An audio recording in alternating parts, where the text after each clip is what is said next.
होगी सीजफायर के बाद खामेनेई के बयान की।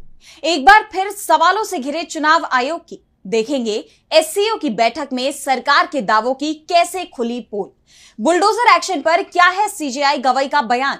जानेंगे सीजफायर पर पीएम मोदी का नाम लेकर ट्रंप ने किया क्या दावा। और बुलेटिन के आखिर में देखेंगे फास्टैग में हुए क्या बड़े बदलाव। लेकिन दिन भर की तमाम बड़ी खबरों से पहले एक नजर आज की सुर्खियों पर। कांग्रेस का चुनाव आयोग को अल्टीमेटम, चिट्ठी लिखकर की महाराष्ट्र चुनाव की वोटर लिस्ट की डिजिटल कॉपी और वोटिंग वाले दिन की वीडियो फुटेज को तुरंत जारी करने की मांग। 1 हफ्ते का दिया समय। भारत की एक और बड़ी कामयाबी, स्पेस सेंटर पहुंचा ड्रैगन अंतरिक्ष यान। 14 दिन स्पेस में रहेंगे शुभांशु शुक्ला और बाकी अंतरिक्ष यात्री।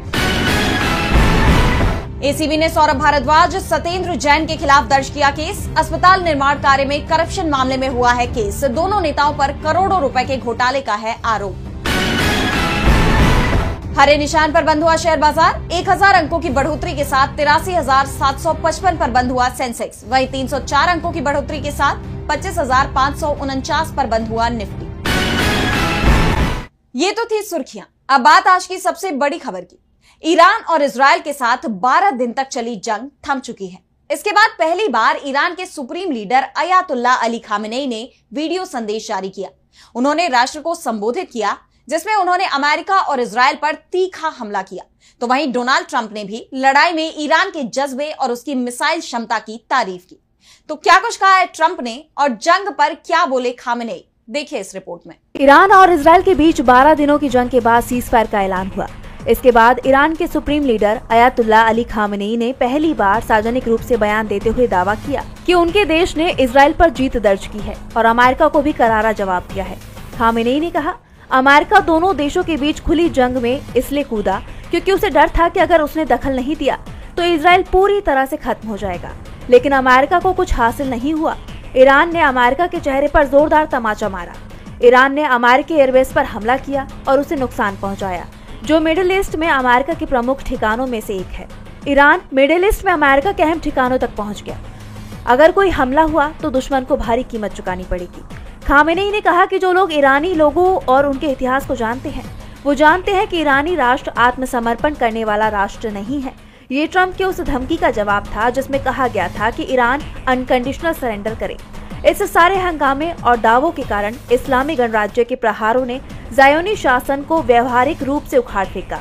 इससे पहले अमेरिका के राष्ट्रपति डोनाल्ड ट्रंप ने भी ईरान की तारीफ करते हुए कहा कि उनकी मिसाइलों ने इजरायल को जबरदस्त नुकसान पहुंचाया। कई बिल्डिंग तबाह हो गई। ईरान बहुत बहादुरी से लड़ा। ट्रंप ने कहा कि अगले सप्ताह अमेरिका और ईरान के बीच बातचीत होगी। समझौता होगा या नहीं ये तय नहीं है। साफ है कि ट्रंप को भी इस बात का एहसास हो गया है कि ईरान को झुकाना बेहद मुश्किल है।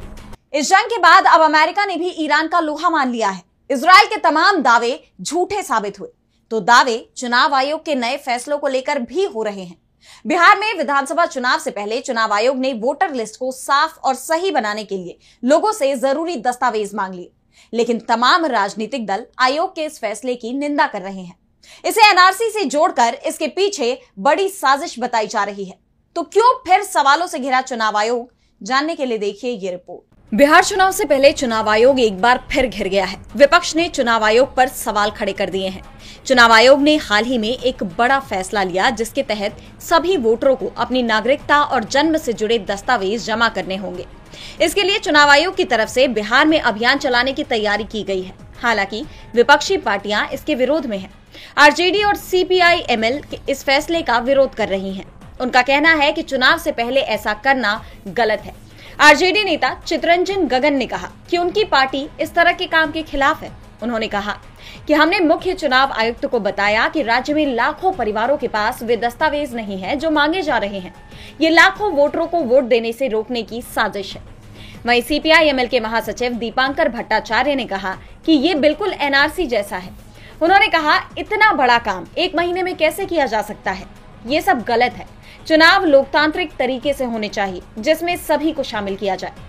विपक्षी दलों का कहना है कि ये लोगों को वोट देने से रोकने का एक तरीका है। उधर चुनाव आयोग का कहना है कि ये कदम वोटर लिस्ट को साफ और सही रखने के लिए बेहद जरूरी है। अब चुनाव आयोग के इस कदम ने बिहार की राजनीति में एक नई बहस छेड़ दी है। और अब आने वाले वक्त में बिहार की सियासत क्या मोड़ लेती है, ये देखने वाली बात होगी। चुनाव आयोग के इस फैसले को लेकर कई सवाल खड़े हो गए हैं, तो सवाल मोदी सरकार की नीतियों पर भी उठ रहे हैं।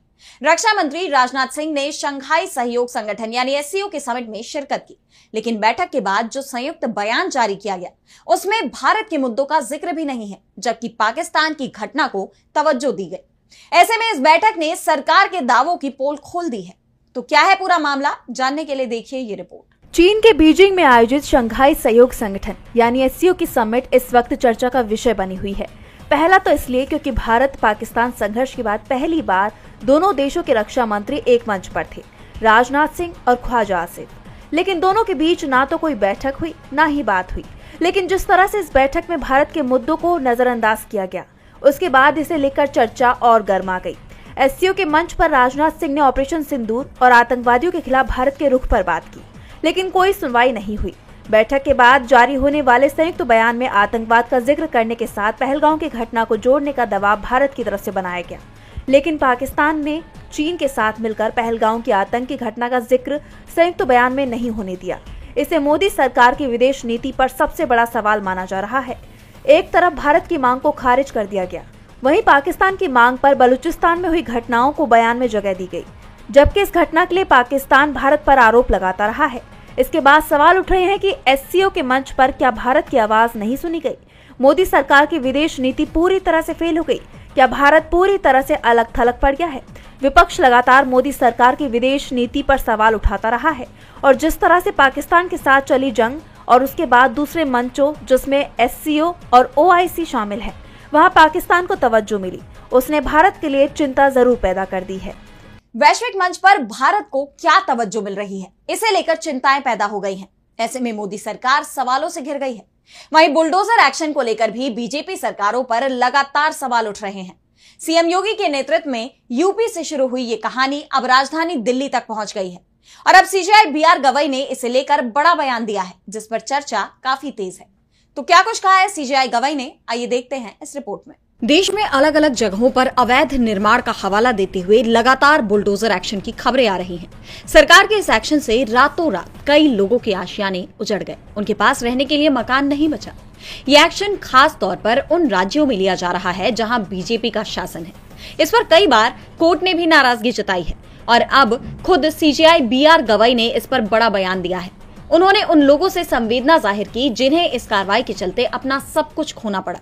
सीजेआई ने बुलडोजर जस्टिस पर अपने फैसले का जिक्र किया, जिसमें उन्होंने कहा था कि the right to shelter is supreme, यानी हर किसी को रहने का अधिकार सबसे ऊपर है।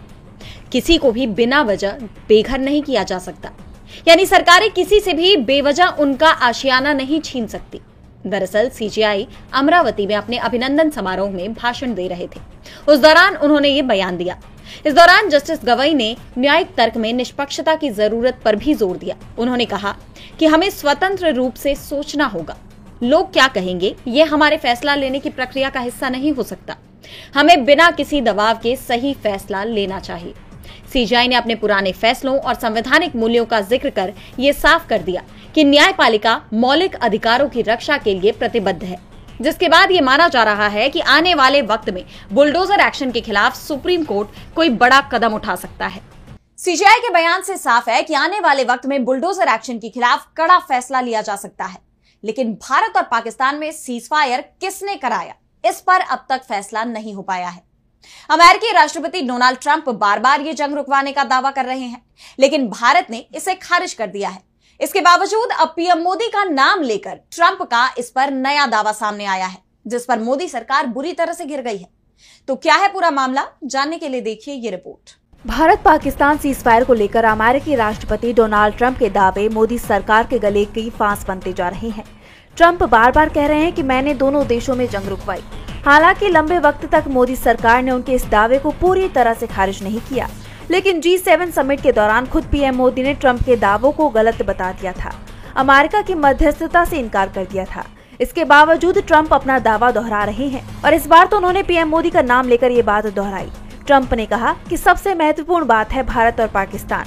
मैंने व्यापार पर फोन कॉल की एक सीरीज के साथ इसे समाप्त किया। मैंने कहा कि अगर आप एक दूसरे से लड़ने जा रहे हैं तो हम कोई व्यापार सौदा नहीं करेंगे। हकीकत में पाकिस्तान से जनरल पिछले हफ्ते मेरे कार्यालय में था। आप जानते हैं प्रधानमंत्री मोदी मेरे बहुत अच्छे दोस्त हैं। वो एक महान सज्जन है, वो एक महान व्यक्ति है और मैंने उन्हें तर्क करने के लिए कहा। मैंने कहा हम कोई व्यापार सौदा नहीं कर रहे हैं। अगर आप एक दूसरे से लड़ने जा रहे हैं तो मैं व्यापार सौदा नहीं कर रहा हूँ। और आप जानते हो क्या? उन्होंने कहा नहीं, मैं व्यापार सौदा करना चाहता हूँ, हम परमाणु काम बंद कर देंगे। यानी ट्रंप का दावा है कि उन्होंने पीएम मोदी को फोन किया और मोदी ने उनकी बात मान ली, जिसके बाद मोदी सरकार कई सवालों से घिर गई है। कांग्रेस ने तंज कसते हुए कहा कि ट्रंप ने 18वीं बार कहा कि उन्होंने भारत पाकिस्तान की वॉर रुकवा दी। कांग्रेस बार बार ये मुद्दा उठा रही है और मोदी सरकार से जवाब मांग रही है। ऐसे में अब इस पर सरकार की तरफ से क्या सफाई आएगी भी या नहीं, ये देखने वाली बात होगी। ट्रंप का दावा मोदी सरकार की मुश्किलें बढ़ा रहा है, तो मुश्किलें एयर इंडिया की भी कम होती नजर नहीं आ रही। अहमदाबाद में एयर इंडिया का विमान AI-171 12 जून को हादसे का शिकार हो गया था। इस घटना में प्लेन में सवार 241 लोगों की मौत हो गई। सिर्फ एक शख्स ही जिंदा बचा था। इतने बड़े हादसे का जिम्मेदार कौन है, यह अभी साफ नहीं हो पाया। ऐसे में जांच में हो रही देरी पर कांग्रेस ने सवाल उठाए हैं। देखिए ये रिपोर्ट। गुजरात के अहमदाबाद में हुए हादसे को 2 हफ्ते से ज्यादा हो गए हैं। अब देश की मुख्य विपक्षी पार्टी कांग्रेस की तरफ से इस हादसे को लेकर जांच में देरी पर सवाल उठाए जा रहे हैं। उसका कहना है कि जांच के लिए अभी तक मुख्य जांचकर्ता की नियुक्ति नहीं हुई। कांग्रेस इस मुद्दे को जोर शोर से उठा रही है। जांच में हो रही देरी पर सवाल उठाते हुए कांग्रेस ने कहा कि अब तक मुख्य जांचकर्ता की नियुक्ति नहीं हुई है। ये देरी अस्पष्ट और अक्षम्य है। कांग्रेस महासचिव जयराम रमेश ने एक्स पर एक मीडिया रिपोर्ट साझा की, जिसमें दावा किया गया है कि अहमदाबाद में एयर इंडिया के विमान के दुर्घटनाग्रस्त होने के 14 दिन बाद भी विमान दुर्घटना जांच ब्यूरो यानी AAIB ने दुर्घटना की जांच के लिए अब तक एक मुख्य जांचकर्ता की नियुक्ति नहीं की है। उन्होंने कहा कि ये देरी समझ से परे और अक्षम्य है। इस मामले में AAIB की ओर से तत्काल कोई प्रतिक्रिया नहीं मिली। कांग्रेस जिस तरह से इस मुद्दे को उठा रही है, उससे सरकार पर दबाव बढ़ा और विमान के ब्लैक बॉक्स को लेकर अपडेट आया। नागरिक उड्डयन मंत्रालय ने कहा कि विमान दुर्घटना जांच ब्यूरो ने दुर्घटनाग्रस्त बोइंग 7878 ड्रीमलाइनर के ब्लैक बॉक्स से डेटा निकालने में सफलता हासिल की है। ब्लैक बॉक्स के क्रैश प्रोटेक्शन मॉड्यूल यानी CPM और मेमोरी मॉड्यूल को 24 और 25 जून को दिल्ली में AAIB की प्रयोगशाला में सफलतापूर्वक एक्सेस किया गया और डेटा डाउनलोड कर लिया गया है। बता दें, ब्लैक बॉक्स में 2 मुख्य हिस्से होते हैं, कॉकपिट वॉइस रिकॉर्डर और फ्लाइट डेटा रिकॉर्डर। CVR पायलटों की बातचीत और कॉकपिट के अन्य ऑडियो को रिकॉर्ड करता है, जबकि FDR उड़ान के तकनीकी विवरण जैसे ऊंचाई, गति, इंजन की स्थिति और नियंत्रण सेटिंग्स को दर्ज करता है। और बुलेटिन के आखिर में देखेंगे फास्टैग में हुए क्या बड़े बदलाव। फास्टैग अब सिर्फ टोल टैक्स तक सीमित नहीं रहेगा। सरकार इसे पार्किंग फीस, ट्रैफिक चालान, इंश्योरेंस प्रीमियम और EV चार्जिंग जैसे कई कामों के लिए स्मार्ट टूल बनाने जा रही है। 11 करोड़ से ज्यादा फास्टैग यूजर्स को एक ही प्लेटफॉर्म से कई सुविधाएं मिलेगी। तो कब से लागू होगा ये बदलाव और इसका यूजर्स को कैसे मिलेगा फायदा, जानने के लिए देखिए ये रिपोर्ट। फास्टैग अब सिर्फ टोल टैक्स भरने का जरिया नहीं रहेगा, बल्कि सरकार इसे और स्मार्ट बनाने की तैयारी में है। अब आप अपने फास्टैग से पार्किंग फीस, ट्रैफिक चालान, इंश्योरेंस प्रीमियम और EV यानी इलेक्ट्रॉनिक व्हीकल चार्जिंग जैसी चीजें भी पे कर सकेंगे। मतलब एक ही फास्टैग से गाड़ी से जुड़े सारे पेमेंट्स निपट जाएंगे। इससे न सिर्फ वक्त बचेगा, बल्कि पेमेंट सिस्टम भी आसान हो जाएगा। अभी तक फास्टैग का इस्तेमाल 11 करोड़ से ज्यादा लोग कर रहे हैं और ये सिर्फ टोल प्लाजा तक ही सीमित था। लेकिन अब सरकार चाहती है कि ये एक all in one digital tool बन जाए। हाल ही में सड़क परिवहन और राजमार्ग मंत्रालय ने एक वर्कशॉप की, जिसमें वित्त मंत्रालय, NHAI और कई फिनटेक कंपनियों के लोग शामिल हुए। वहां यह डिस्कस हुआ कि फास्टैग को और कितने कामों में इस्तेमाल किया जा सकता है। केंद्रीय मंत्री नितिन गडकरी ने कहा कि फास्टैग को हम ऐसा सुपर टूल बनाएंगे जो ट्रांसपोर्ट सिस्टम को आसान और लोगों की जिंदगी को और सुविधाजनक बनाएगा। वर्कशॉप में मल्टी लेन फ्री फ्लो यानी MLFF सिस्टम की भी बात हुई। ये सिस्टम ऐसा है कि गाड़ियां टोल प्लाजा पर रुके बिना ही टोल पे कर सकेंगी, जिससे जाम की दिक्कत खत्म होगी और टोल कलेक्शन भी ट्रांसपेरेंट होगा। वैसे फास्टैग का एनुअल पास लेना जरूरी नहीं है। जो लोग इसे नहीं लेना चाहते वो पुराने तरीके से फास्टैग यूज कर सकते हैं।